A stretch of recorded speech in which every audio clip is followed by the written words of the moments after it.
Starting a business, running a business, and growing the business is always fun.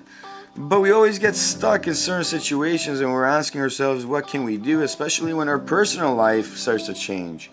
And in this video, we're gonna look at this idea where somebody's in that mindset of, hey, I want more from life, but I'm stuck working in my business, and what should I do about it? It might apply to you, so let's look at the email.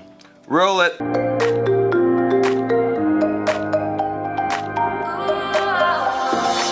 Welcome back to another video. If this is your first time here, hit a like if you like what you see at the end of the video, and of course hit the subscribe button so you get that daily motivational idea to get your mindset moving in the right direction. This video, we're covering this idea of, where's your business at? Is it heading in the right direction? Are you growing it in the right direction? And of course, are you at a spot where you're kind of like, my life, I want to be doing something more. I want to be doing more with my family. I want to be doing more things that I thought I'd be doing by now, but I'm stuck working at my company, which should be a company with employees, but rather it's my job and I'm stuck there. So let's jump into it. Hi, Nikos. I started a business and grew it huge. Awesome.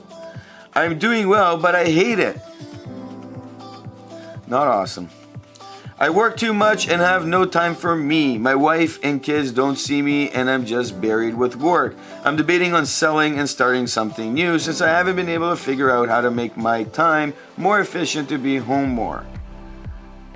What would you recommend as a start for me? All right, so I'm not even gonna bother asking what the business is, and sometimes I'll reply to the emails and be like, what business are you talking about, so I can really structure.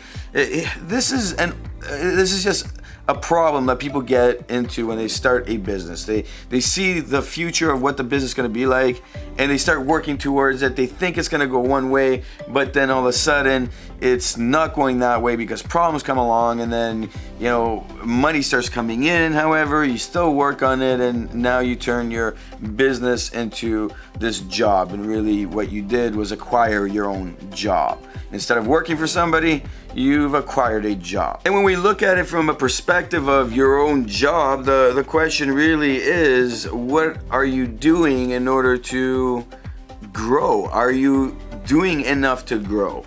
And the idea has to be very simple. What is it that you really want? Have you gone to talk to professionals that know a thing or two about growth, and what were the results? When you sit there and you go, I haven't figured out how to make my time more efficient, that's just telling me you haven't gone out to seek the advice you need. 3 common reasons that people are stuck in this situation are as follows. 1, it's that they start a company and they work in it and they do everything. They don't set it up for growth, and voila, you've created your job. And in this process, you see yourself as doing everything, and you aren't gonna grow more than a certain amount because, let's face it, you only have X amount of hours in a day. You need to be able to bring people on. Secondly, it's not spending the money you need to spend to get the advice you need in order to grow. And this is something that occurs very often. Somebody will start working on a business, on an idea. Usually it's a service one that they really get stuck on, but I mean, it's both products and services.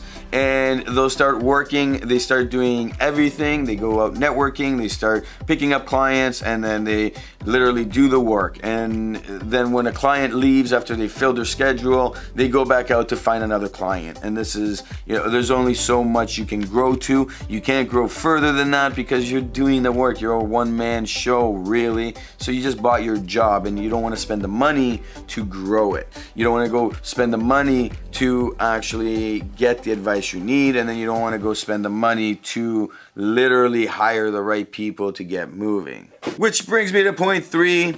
The excuses. There's nobody that can do the jobs I need. There's nobody that actually I can trust. There's no reliability. Everybody's an idiot. These are all the excuses. And I mean, I'm gonna make more videos on these. There's so many different topics, but these are the top 3. And I'm not labeling them in any way. I'll do that in the videos. But the third one is these excuses. And the reality is, it's just a sequence of events that occurs. You say your company grew huge. Okay, what does that actually mean? Well, when you grow a company to be huge, in my mindset, you have employees, you have people there. You can hire people to take over so you can actually, go do other things. You've grown it to a place where you have enough money, where you can hire the right people at the right time. Are you doing that? Why are you working so much? Why are you buried in work? You're saying I need to make my time more efficient. Well, no, it's not about your time more efficient. It's, or my time be more efficient. It's about hiring people to take over those things that you are finding yourself working too much on, that you really need to go do some other stuff so you can keep growing the business. A lot of people will come to me and they're like, well, I know I need to be out doing sales, and instead I'm doing the work. And I'm like, well, hire somebody. Well, no, I can't. Well, why not? Well, it's too expensive. I gotta hire somebody. Well, what were you expecting? You think that you're gonna be able to just hire somebody for free? It's stepping blocks. You gotta reinvest into your business. Well, I can't afford the lifestyle change. Oh, okay, so you can't afford the lifestyle change. You don't want to go get a loan to hire somebody, and you're just, in your mindset, you're just stuck on this dollar amount, when you do know that you can go out and get more business to pay this person if you had more time to go do the sales. Confusing, no? This is all part of a lack of, that motivation inside, for one. Two, that confidence. And three, it's this idea of what you want and the fear that doesn't allow you to go get what you want. It's a fear from many different areas. It's not just one type of fear, it's many different fears. And this is really where you're at. You're scared to grow your business. You're scared to actually see it prosper. You're scared to bring somebody in who can do that work for you, and instead of saying, hey, maybe I should bring somebody in who can really excel in the stuff I'm doing so I can go do sales, or whatever way, maybe you need a salesperson, but you're scared that maybe they're gonna outshine you in some way. And then you're gonna be like, oh, what? And then of course there's the fear that somebody's gonna come in and then really screw you. And you've hired probably people before, and they probably weren't reliable. And these are the excuses again. So now the question you're asking is, hey, should I sell the business and then start something new, or what should I do? Where do I start? So here's a very simple truth of it. One, you need to sit down with yourself and with the family and be like, what do you guys need from me on a personal level? And then you look at your business as a step two, and you go, what can I do to adjust my business in order for me to actually be at home more and do those things from step one with the family? Very simple. Step three, it's going out there and actually consulting with people that know this stuff. It's people that are going to sit down with you and say, hey, here's my accounting, to a charter accountant, and be like, hey, how much do you need? $2,000, $3,000, $4,000, $5,000. Go through my business. Tell me exactly how I could grow my business right now. They'll walk you through what it will cost to grow with the marketing, with the sales, with the hiring, and all the taxation that comes along with it. They'll walk you through the numbers, and you can really pinpoint different things on that. Or you can go to a strategy coach, or you can go to a strategy consultant, and you can say, what would you do on the marketing level? Go to one person that's marketing and sales, on the operations, on whatever you're doing with it, and, in that direction of the business. And then they'll give you those numbers of what they would do, and now you have concrete numbers. And now you can come back to the drawing board and you can say, hey, what do I want to do with my family? How much money am I going to need to do this? And then what direction do I want to now take the business? Am I willing to risk more money to grow this business to be actually huge, where I don't have to work in it, where I can go in and just manage and not have to suffer the 9 to 9, 9 to 11, 9 to 12. This is the simple economics behind your issue right now. What are you willing to risk? And yes, when my buddies come up to me in the same dilemma, we can't find anybody, and it's like, well, how much are you paying them? Well, it's not about money. Yes, it is. It's about money, because you need to hire somebody that's going to be reliable. somebody who has responsibility, somebody who you're gonna pay money to come in there and do the things you need them to do. And nobody wants to do that for a small wage. Nobody's willing to commit that. Unless they're in dire need, they're not gonna give you 1,000% on it. They're investing their time and energy. They wanna see a future. They don't wanna see you going off and having a great time and them just suffering in the work. Very simple. What are you willing to commit to see the growth? And that's the whole idea behind it. I'm doing videos now. I'm learning everything. The simple sequence of events is, what do I need him to do? I'm going to learn everything I need to do because of interest of mine. I'm not just going to go hire somebody.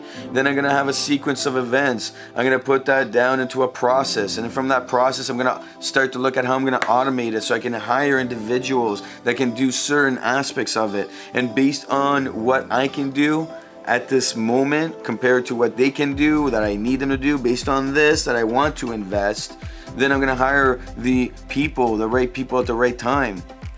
If I didn't want to do any of this, I would go all out and spend all the money on somebody to do all of this. But I need to learn this. I need to understand the growth patterns. I need to know how this all works so I can apply it to my other businesses. So I can look at my web development, my hosting, and the social media stuff that we do with the other companies, and how can somebody set all this up so they can run the show for themselves in their businesses. And I want to be able to say, hey, how much is that going to cost if we bring in people? There's different aspects that I see from the value of this, or else I would just go spend a pretty penny, get the guys to get moving with the video stuff to see what works, what doesn't work, and, spend more money doing trial and error than me doing it. But I'm having so much fun that it doesn't even matter right now. Mentality. What are you willing to risk? And yes, if we were in a coach call, this is all the things we'd be talking about. We'd be looking at all this and we'd be saying, what is in your pocket that you're willing to risk?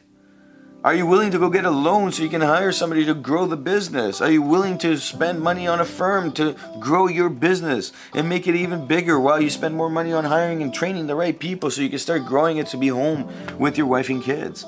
Very simple, but hard to execute because there is risk involved. And the reality is that this is a healthy risk. This is a good risk. It's a positive directional risk that you're going to be taking. So really it's not a risk. It's just an uncertainty of how long it's going to take for you to grow.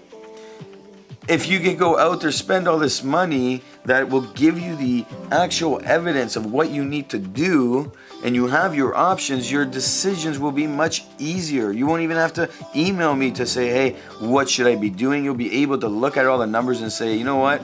All right, I can sell this business for this much right now, and I can go start this other business, and I won't have any headaches, and I'm just gonna sell it. Or, hey, these other options, I could do option 1, 2, or 3, and in either case, I'm gonna spend so much money, and it's gonna grow in this direction, and I'm good to go.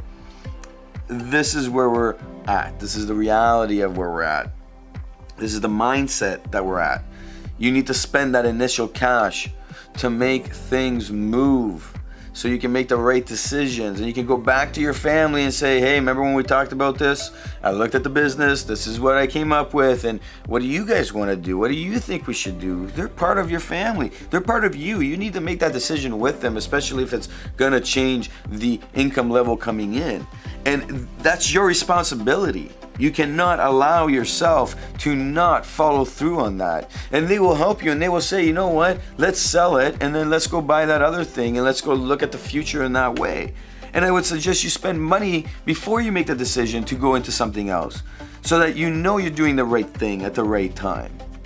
So you're not getting a situation where you start a business so you can work in that business. You're going to be buying a business that in 1, 2, 3, 5 years, you have financial freedom. You can walk away for whatever amount of time you need to, so that you can be at those critical moments that you know you should be with your family. My name is Nikos Rentas. This is mentorsapproach.com. Hit a like if you like what you see. Of course, hit the subscribe button and comment below if you've been in this situation. What ended up happening and what direction did you take it? What would you have wished you'd done?